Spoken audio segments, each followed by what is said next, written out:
Dans son live du 31 mai 2026, notre frère Ferdinand Haïté nous a fait part de la mission de lobbying qu'ils ont effectuée auprès de l'Union européenne.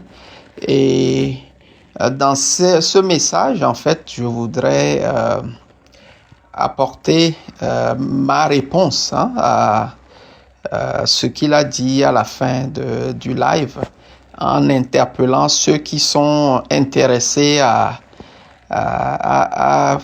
prendre en charge le pays et pour le redresser, à sortir de leur refuge.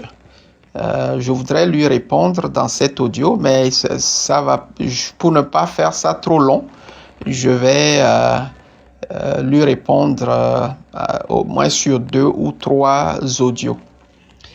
Donc ici, je tiens d'abord à le féliciter et à le remercier lui-même et tous ceux-là qui prennent leur temps, ils prennent de leur temps, de leur argent, de leur énergie, prenant de gros risques pour vraiment défendre, aller là où il faut et là où ils peuvent pour défendre la cause du Togo.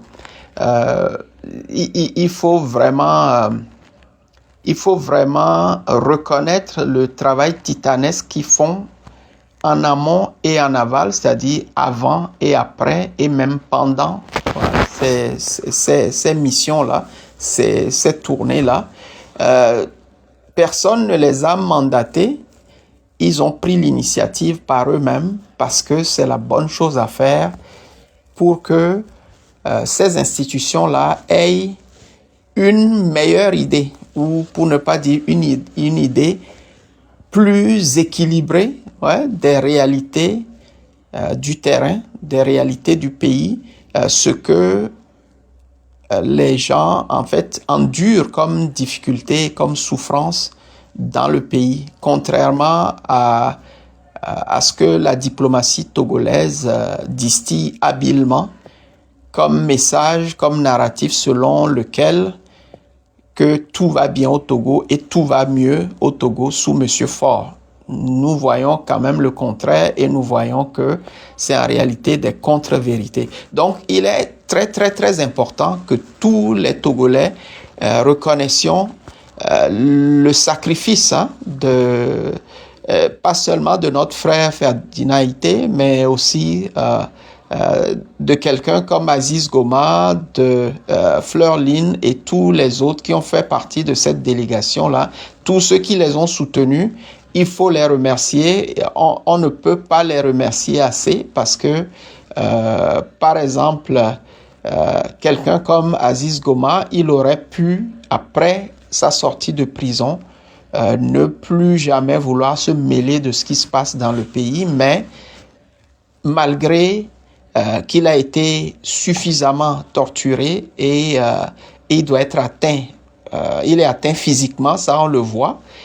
Il doit être atteint moralement aussi, psychologiquement, mais il tient à faire en sorte que ce qui se passe dans notre pays puisse cesser pour que d'autres personnes ne puissent pas subir les mêmes affres, les mêmes souffrances, les mêmes conditions inhumaines et traitements dégradants que lui, il a eu à subir. Et tout ça, c'est vraiment, vraiment, vraiment à reconnaître et à les féliciter, à les encourager pour ça. On ne peut pas parce que ils le prennent sur leur temps, sur leur argent, sur leurs ressources psychologiques pour pouvoir abattre un travail dans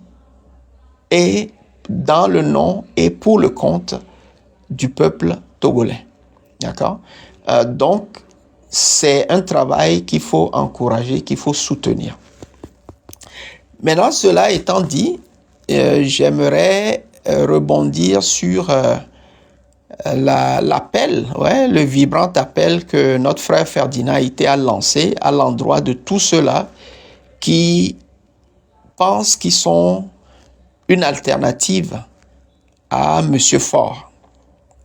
Là-dessus, je vais ouvrir avec une petite blague. Je me rappelle, il n'y a pas très longtemps, c'est Ferdinand qui nous a dit que il faudrait en fait un militaire, pour prendre les rênes, pour pouvoir sécuriser le pays. Et je pense, ça c'est de mon point de vue, peut-être que je me trompe, c'est ça qui nous a intimidés, nous autres qui avons des intentions pour diriger le Togo, et on est retourné dans les bois. Maintenant, s'il nous dit que c'est le temps de sortir, ben on va sortir, d'accord? Donc, c'était ça la petite blague que je voulais faire avant de continuer. Mais pour parler plus sérieusement, est-ce que les Togolais sont vraiment, vraiment, vraiment prêts pour le changement? Vous allez trouver ma question bizarre, mais elle mérite d'être posée. Est-ce que nous, les Togolais, oui, nous souhaitons le changement. Nous souhaitons le changement. Ça, c'est indiscutable. Parce que avoir la même famille, mais surtout la mauvaise gouvernance et les pratiques malsaines, parfois criminelles, qui ont cours dans notre pays, il faudrait être anormal pour ne pas souhaiter le changement. Donc ça, c'est indiscutable. Mais la question est de savoir, est-ce que les Togolais veulent vraiment, vraiment, vraiment le changement? Vous allez trouver ma question bizarre, mais elle mérite d'être posée. Est-ce que les Togolais sont prêts pour le changement? Vous allez trouver ça bizarre, mais elle mérite d'être posée. Et je vais vous dire pourquoi. En 2018, plus précisément le 4 avril 2018, je suis sorti, j'ai fait en fait des sorties sur les réseaux sociaux où j'ai mis mes profils que j'ai créés, j'ai mis là-dessus futur président. Je ne sais pas si dans l'histoire du Togo, il y a eu quelqu'un qui a posé le même geste, je n'en sais rien, je ne connais pas toute l'histoire, donc je ne sais pas si quelqu'un a eu à poser ce geste-là.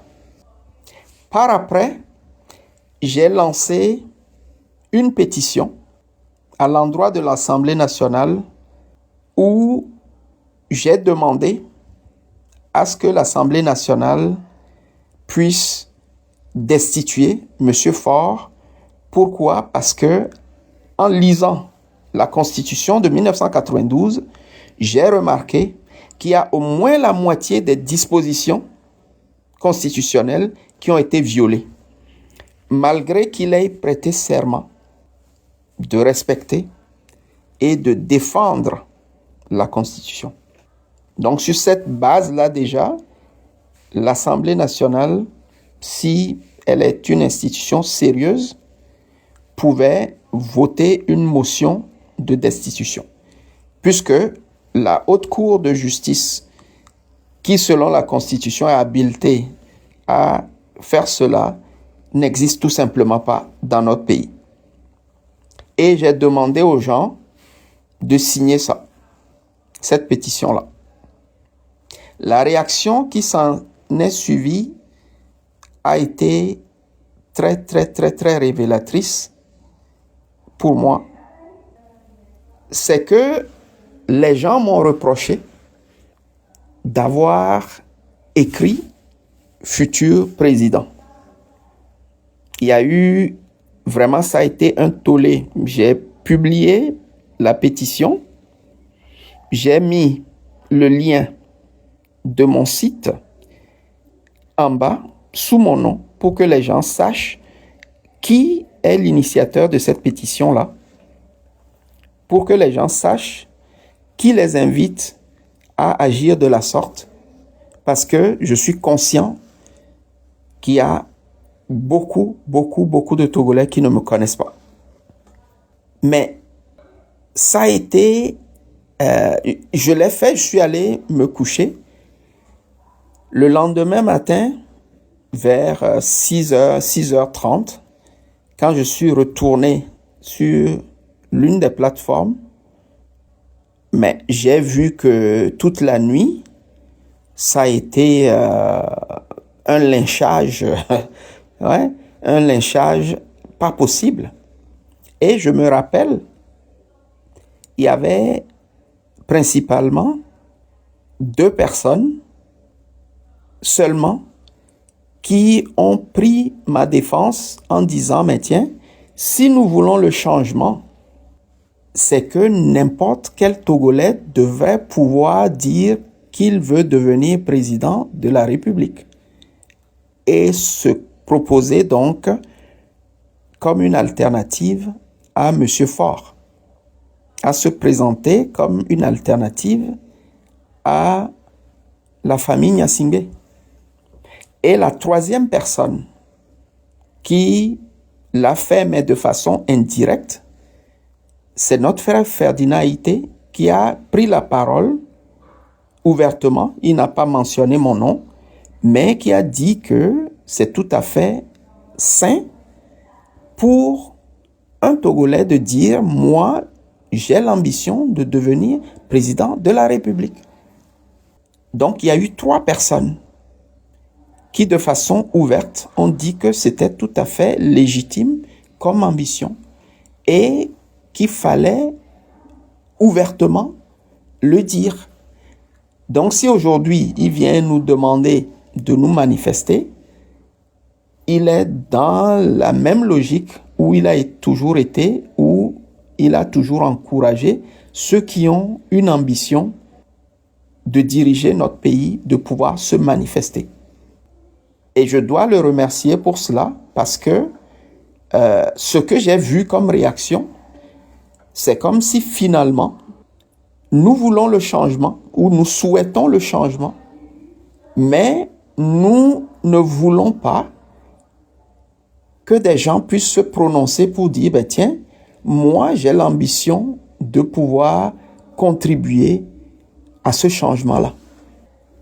On m'a même reproché en me disant, mais tiens, pourquoi est-ce que tu n'as pas écrit futur leader et que c'est futur président que tu as écrit? Je ne sais pas si vous comprenez un peu la chose. C'est ce qu'on m'a reproché. Et c'était pas une seule personne, il y avait beaucoup de gens. Et quand je vous dis, il y avait dans le lot, il y avait sur au moins une centaine de personnes, il y avait juste 3 personnes, enfin 2 personnes, plus en dehors du groupe, notre frère Ferdinand Haïté, qui ont ouvertement dit, c'est tout à fait légitime que quand quelqu'un a une ambition, qu'il puisse se manifester. Parce que pour certains, tous les Togolais n'ont pas le droit de dire qu'ils veulent se proposer comme alternative à M. Faure, à la famille Gnassingbé dans notre pays. Je ne sais pas si ça a beaucoup évolué. Peut-être que oui, peut-être que non. Mais là où nous en sommes, c'est que, qu'on le veuille ou non, il faut que ce soit très clair, non seulement pour le peuple togolais, pour M. Faure lui-même et pour les étrangers, qu'il y a des gens qui sont capables d'apporter le changement dans notre pays. Dire de façon générale, oui, il y a des gens, oui, il y a des gens. En ce qui me concerne, de ma toute petite expérience que j'ai de la vie dans un cadre professionnel, dire oui, il y a des gens, oui, il y a ci, oui, il y a ça, ce n'est pas assez précis, ce n'est pas assez rassurant. Il faut, s'il y a des gens, il faut qu'on puisse les connaître, qu'on sache qui ils sont, qu'on connaisse leur nom. Et qu'ils puissent proposer qu'est-ce qu'ils ont l'intention de faire. Parce que dans notre pays, l'une des erreurs ou l'une des graves erreurs que nous ne pouvons pas commettre ou que nous ne pouvons plus commettre, c'est de permettre à quelqu'un qui veut le pouvoir pour le pouvoir et non pour réaliser le bonheur des Togolais. Comme on l'observe aujourd'hui, Et c'est notre grand frère, M. Kolani, qui a l'habitude de dire que M. Faure n'exerce pas le pouvoir, mais qu'il jouit du pouvoir. Donc, il ne faudrait plus qu'il y ait quelqu'un qui prenne le pouvoir au Togo et qui soit là seulement pour jouir du pouvoir au lieu d'exercer le pouvoir, c'est-à-dire de profiter des privilèges, des avantages liés à la fonction présidentielle, au lieu d'exercer et de travailler réellement et concrètement, sérieusement, pour pousser le Togo de l'avant. Donc ça, c'est la grave erreur qu'on ne doit plus jamais commettre dans notre pays. C'est pour ça qu'il est important que si quelqu'un a des ambitions, qu'il se manifeste, qu'on la connaisse et qu'il dise concrètement qu'est-ce qu'il propose. Là-dessus, je suis entièrement d'accord.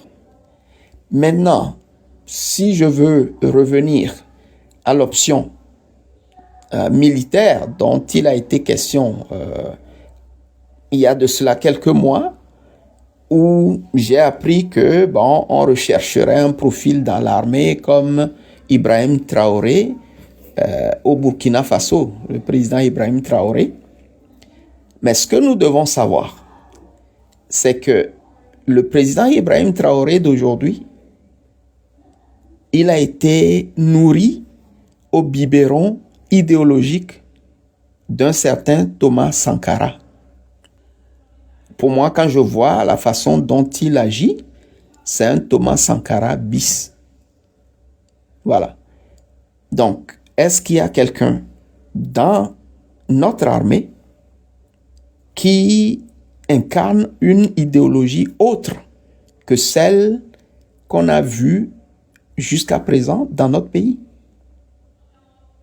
Est-ce qu'il y a quelqu'un qui peut se dégager de l'armée togolaise, qui a à cœur le bien de toute la nation et se mettre au-dessus de la mêlée pour ne voir rien que les intérêts du Togo et des Togolais sans vouloir répéter le même schéma qu'on a vu jusqu'à présent? Rappelez-vous, c'est l'armée qui a mis M. Faure au pouvoir en lui faisant illégalement et anticonstitutionnellement allégeance en violation de tous les textes qui existent dans notre pays. Moi, je me suis dit, c'est comme chercher une aiguille dans une botte de foin. Mais comme on dit, tout est possible dans la vie, donc il se peut bien qu'il y ait des gens qui ont cette grandeur d'esprit-là au sein de l'armée togolaise qui pourraient servir d'alternative et remettre le pouvoir pacifiquement aux civils après avoir stabilisé le pays en cas de départ de M. Faure. Maintenant, moi qui vous parle, je n'ai pas de boule de cristal pour vous dire dans quelles conditions ou quand M. Faure quitterait le pouvoir de gré ou de force. Ça, je ne sais pas. Vous voyez? Donc, c'est ce que je voulais dire. Ça, c'est la première partie de ma réponse à l'interpellation ou bien à l'appel lancé par notre frère Ferdinand Ité. Il ne m'a pas indexé, mais je veux en fait saisir l'occasion de ce qu'il a dit pour pouvoir apporter de l'eau au moulin pour animer le débat, parce que c'est un débat qui mérite d'être posé, qui mérite d'être mené. C'est un débat légitime, c'est un débat qui est ultra important pour l'avenir de notre pays. C'est absolument important. Donc, dans ma prochaine, la deuxième partie donc, de ma réponse, je vais essayer de dresser le portrait robot de celui qui pourrait effectivement incarner le vrai changement au Togo comme alternative viable à la place de M. Faure. Je vous remercie. C'était Kofi Sonopon, citoyen togolais et fier de l'être.